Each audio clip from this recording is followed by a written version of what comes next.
Yay, flipped lesson. So, this week's lessons are on the sun, chapter 20. And this is what we read about yesterday.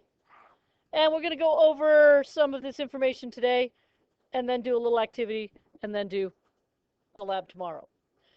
So, first of all, and again, we talked about this a tiny bit. And next week, as we talk about the solar system, obviously the sun is the center of the solar system.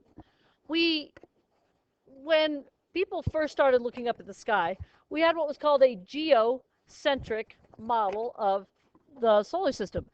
Geo means Earth. Earth. So Earth at the center. And again, even though this might seem kind of, obvious that it's not that true, if you walk outside and look at the sky, it appears that the sun is going around the Earth. It appears that the moon is going around the Earth. And for many years, that was the accepted idea because basic observations confirmed that. But then, if it's a geocentric model, you look at other things like some of the planets and some of the stars, because they are orbiting the sun, not the Earth. As you watch them in the night sky, they travel for a little bit, and then they almost seem to stop, and then they kind of seem to turn, and then they seem to go along their path like this. And that's just watching it relative to the Earth, because we are moving at the same time they are moving. And so when you get Galileo and Copernicus and Kepler and all these guys looking at things, they're looking at this, and then they're trying to apply mathematical models to what they see to predict where the planets and the stars and everything will be. And when they start getting things having this backwards motion, they said, you know what, this is probably not what is really going on. But this original idea, based on observation, and this kind of perfection idea that the Earth is perfect, God made the Earth, God made man, and everything else revolves around it. And so that's kind of where it came from. And we talked a little bit about this yesterday, but we're talking about in Italy and these European countries, and the church and the government were one and the same in many of these. So this is kind of the idea that this was based on. And then you have people trying to explain it with math, and it doesn't quite work. So we have Galileo. Copernicus also first came up with this heliocentric or sun-centric model. Helios means the sun. Helium is one of the major elements that makes up the sun. Copernicus came up with this idea, but he kind of kept it to himself. Galileo in the 1600s, so this is kind of the Renaissance, science applied to a lot of things, art and perspective and all this stuff going on in the world at the same time. What Copernicus saw was sunspots, as we saw in these other images here a minute ago. If we look at, here's an image of the sun, and these are sunspots here. He could see those with a relatively simple telescope with a filter on it, so he's not blinded by the light, and he could actually see them moving across the surface because the sun is rotating on its axis. And so he thought, well, if the sun is rotating on its axis, from the perspective that we see things, that maybe, in fact, it is not the center of the universe. And he continues to look at things. You might remember when we talked about the moon, he's one of the first people that saw many of the features of the moon, the Maria, which looked like oceans, they're big flat areas that looked like seas, the craters. He saw a lot of that. He also could see Saturn and Jupiter. He was the first person to see the rings of Saturn. And Saturn, it just kind of looked like it had ears. He wasn't quite sure what it was, but he could see that with his telescope. This is a relatively simple telescope, by the way. We have binoculars that we use that are more powerful than the telescope he had. So he saw Jupiter, and he first saw Jupiter, and he saw these things.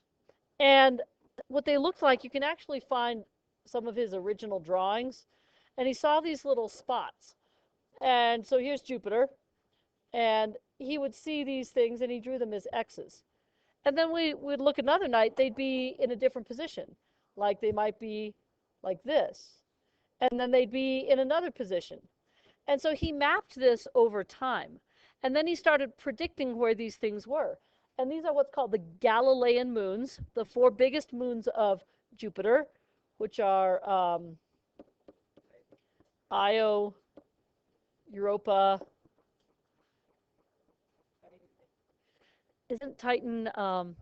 That's not. That's Thank you. Ganymede. Anyway, I have to think about it. But we'll talk about those next week. So he saw these Galilean satellites of Jupiter, and so again he's seeing here are moons going around Jupiter.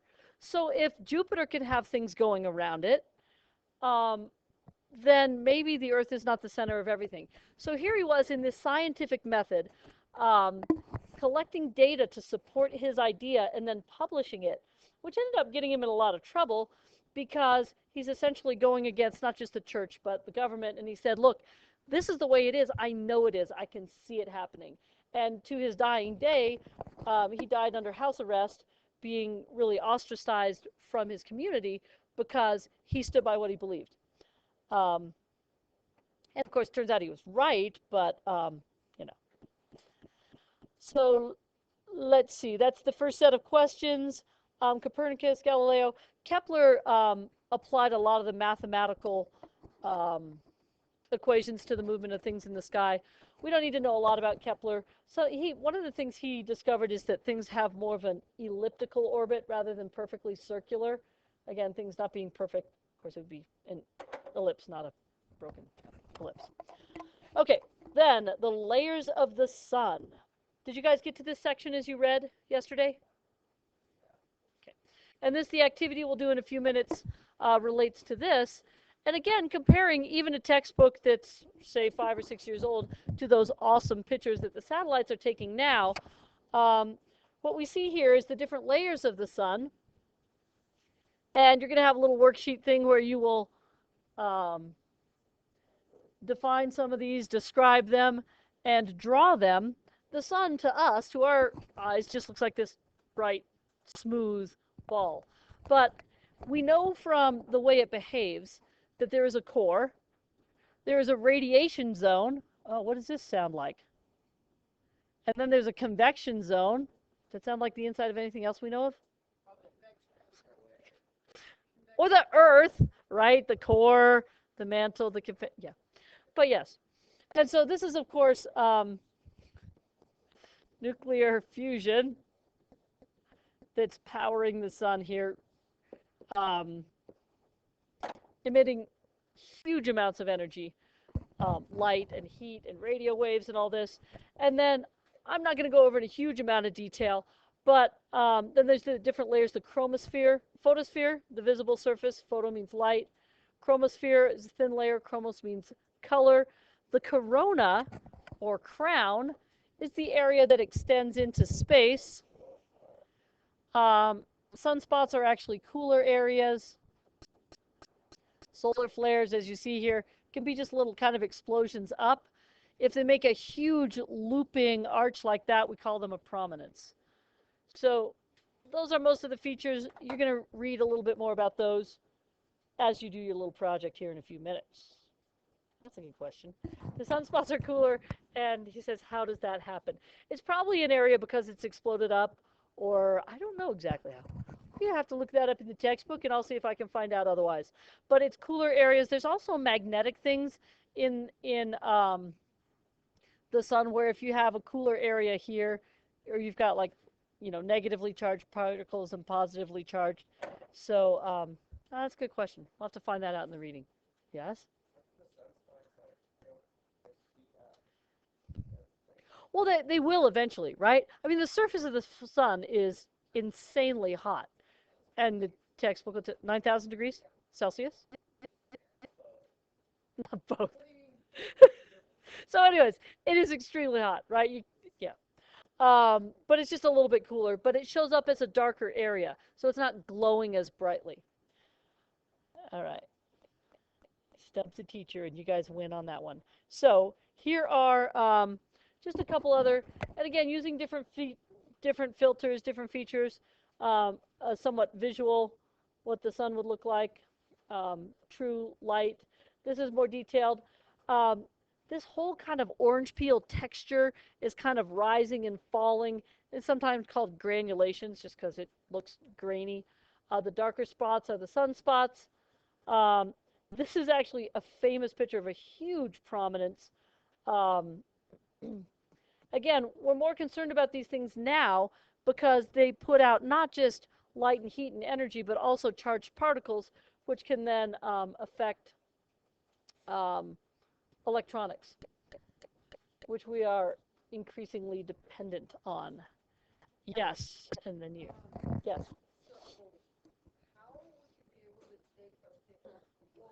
Yeah, no, exactly. So to take a picture of the sun, they use telescopes, but they have to have special filters on them, right? Because otherwise, and you see those pictures of some of the solar flares in the other one, in the satellite images, and even then some of the solar flares overwhelm the sensors, and so you'll get either bright lines or sometimes if you check it regularly when there's a lot of sunspots, it'll actually just say it sends it into shutdown mode, right? It's like a power surge.